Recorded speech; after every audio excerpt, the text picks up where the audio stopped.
یہ جو ہمارے کچھ فضائل ہم نے پڑھے مختلف ٹی وی چینلز پر، مختلف مجالس میں کلپس بنتے ہیں محبت کرنے والے انہیں، تو بعض ہمارے دوستوں کے لیے وہ کیونکہ ان کا بیان مکمل نہیں ہوتا، کلپ بہت چھوٹا ہوتا ہے، اس کے آگے پیچھے کا اس کا سیاق و سباق اس کلپ میں نہیں ہوتا، تو الجھن ہو جاتی ہے کہ جی یہ کیا کہہ دیا اور یہ کیا ہو رہا ہے، یہ کیوں ہو رہا ہے اور ایسا کیوں کہہ دیا، جبکہ اس سے پہلے یا اس کے بعد یقیناً اس کی کوئی دلیل ہوگی اگر پورا کلپ سن لیا جائے، پوری تقریر سن لی جائے۔ تو پچھلے دنوں ایک فورم پہ ہم بیٹھے تھے تو میرا احتساب ہو رہا تھا، اور میرے لیے یہ اعزاز ہے کہ 70 سال میں پاکستان میں کسی شیعہ عالم کا احتساب نہیں ہوا مگر میرا ہوا ہے، تو مجھے یہ اعزاز حاصل ہے۔ ایک ذرا صلوات پڑھ لیں محمد و آل محمد۔ تو اس نشست کے اندر میں نے اپنے بعض شخصیات سے عرض کیا ان کی خدمت میں نے ان سے کہا کہ اگر ہم برادران اہل سنت سے خوف زدہ ہو کر اپنے عقائد کو بیان نہیں کریں گے یہ سوچ کر کہ وہ اس سے یہ نتیجہ نکالیں گے، وہ اس سے ہمیں کفر کی نسبت دیں گے، وہ ہمارے اس عقیدے سے ہمیں شرک کی نسبت دیں گے، وہ ہمارے اس عقیدے سے ہمیں کافر کہہ دیں گے، فلاں بات نہیں کرو، وہ کہیں گے کافر ہیں یہ جو ہمارے برادران کی طرف سے بعض چیزوں پر ہمارے لیے ہے کہ یا عالم، بہت ہی سادہ بات کو بھی وہ کہتے ہیں یہ کفر ہے، ہم مثلا مولا علی سے مدد مانگتے ہیں وہ اس کو بھی کہتے ہیں کفر ہے۔ تو میں نے وہاں دو باتیں کی، ایک بات تو یہ کی کہ آپ کون کون سے عقائد سے ہاتھ اٹھائیں گے اس خوف سے، آپ سیدھا ان کی مراد تو جب پورا ہی ہوگی جب آپ تشیع سے ہاتھ اٹھائیں گے، لڈو بانٹیں گے، وہ گلاب جامن کھلائیں گے دنیا کو کہ انہوں نے شیعت سے ہاتھ اٹھا لیا، تو ہم کون کون سے عقیدے سے اپنے ہاتھ اٹھائیں۔ دوسری بات میں نے عرض کی جو اصلی میرے مطلب سے ہے، دوسری گزارش یہ کی کہ اگر آپ اس نیت کے ساتھ معارف کو، مفاہیم کو، عقائد کو اور فضائل کو، مناقب کو بیان نہیں کریں گے، اس فکر کے ساتھ کہ اگر یہ بیان کیا تو ہماری نسبت فلاں کے ساتھ دی جائے گی اور ہمیں فلاں نسبت سے یاد کیا جائے گا، تو میں آپ کی خدمت میں اپنے مضمون کے مطابق عرض کر رہا ہوں، مطالعہ کر کے بات کر رہا ہوں، تاریخ اسلام میں ہر اس شیعہ کو غالی کہا گیا ہے جو عقیدہ رجت رکھتا ہو۔ اٹھا لیں ہاتھ اس عقیدے سے، صلوات پڑھیں گے محمد و آل محمد۔ جی مجھے معاف کیجئے گا، تھوڑا سا درد دل کیا میں نے جی۔ یہ ہم اٹھا لیں عقیدہ رجت سے ہاتھ اس لیے کہ حضرت ابو بصیر، حشام، مومن طاق، زکریا ابن آدم، اصحاب اجماع جو ائمہ اہل بیت کے تھے، اور پھر شیخ صدوق، مفید، توسی، سید مرتضیٰ، ان سب کے بارے میں جب وہ لکھتے ہوئے آتے ہیں وہ کہتے ہیں کہ یہ غالی تھا، یہ غالی تھا، مقداد کے بارے میں یہ غالی تھا، مالک اشتر یہ غالی تھا، اس لیے کہ اس کا عقیدہ رجت کا تھا۔ تو اٹھا لیں ہم عقیدہ رجت سے ہاتھ اس لیے کہ وہ غالی بول رہے ہیں ہمیں۔ میرا تو سوال اس ممبر پر بیٹھنے والوں سے اور اپنے آپ سے یہ ہے کہ ہم انہیں دیکھ کر مجلس پڑھتے ہیں یا مولا کو دیکھ کے مجلس پڑھتے ہیں؟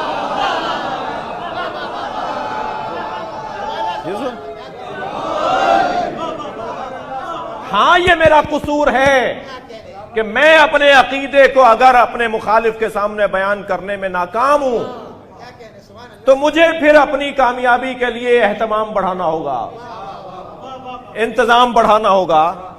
مگر یہ کیا بات ہوئی کہ ویڈیو بن رہی ہے اور صاحب کلپس بنیں گے اور یہ بات عام ہوگی تو وہ ہمیں کہیں گے یہ عقیدہ رکھتے ہیں لہذا کافر ہیں، ہم پر ایف آئی آر کٹوائیں گے۔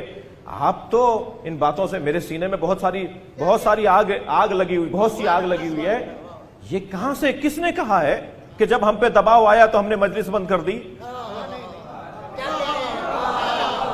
یہ دنیا میں کب ہوا کہ علاقے کے 20 آدمی جمع ہوئے، انہوں نے کہا اس علاقے میں، اس گلی میں، اس گھر میں مجلس نہیں ہونے دیں گے، تو ہم نے کہا ٹھیک ہے جی ہم نہیں کر رہے؟ یا کراچی اور اندرون سندھ اور پاکستان کے کسی بھی شہر کے اندر انتظامیہ نے آ کے کہا کہ ہم مجلس نہیں ہونے دیں گے، تو ہم نے کہا جی ٹھیک ہے نہیں ہونے، ہم نہیں کر رہے؟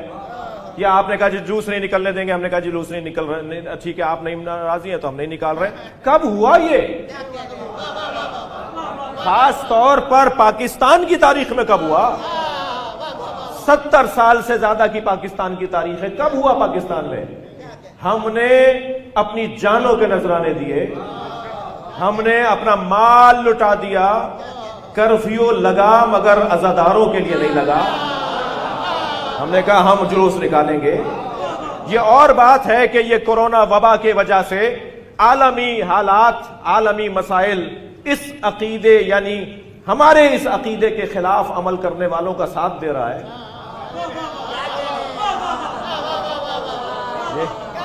لہذا ہم اس میں بھی ہم نے ایس او پی پر عمل کیا، ہم نے اس پہ بھی قاعدے قوانین اور عالمی اصولوں کے مطابق مجالس و جلوس کیے.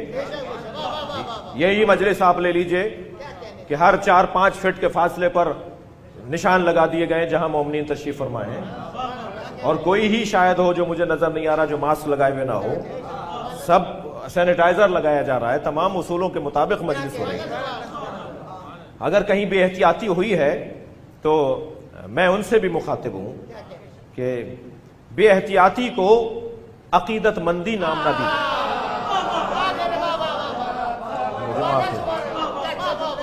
جی میں ممبر سے بیٹھ کے بہت ساری باتیں نہیں کر پاؤں گا. جی ہائی پاور کے تار بجلی کے گزر رہے ہوں اور میں اس میں ہاتھ ڈال کے کھڑا ہو جاؤں اور کہوں مولا بچائیں گے.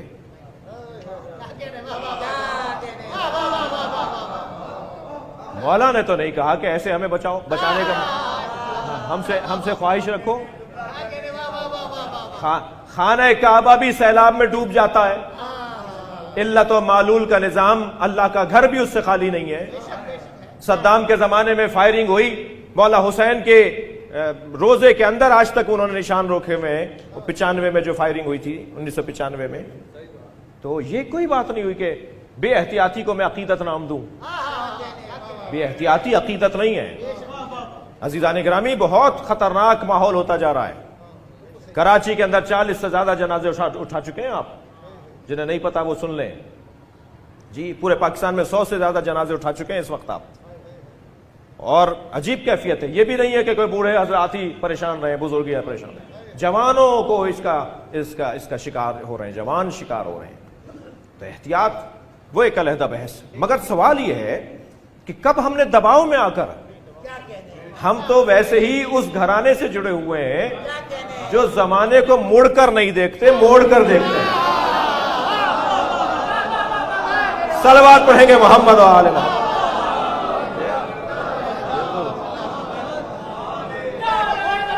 جی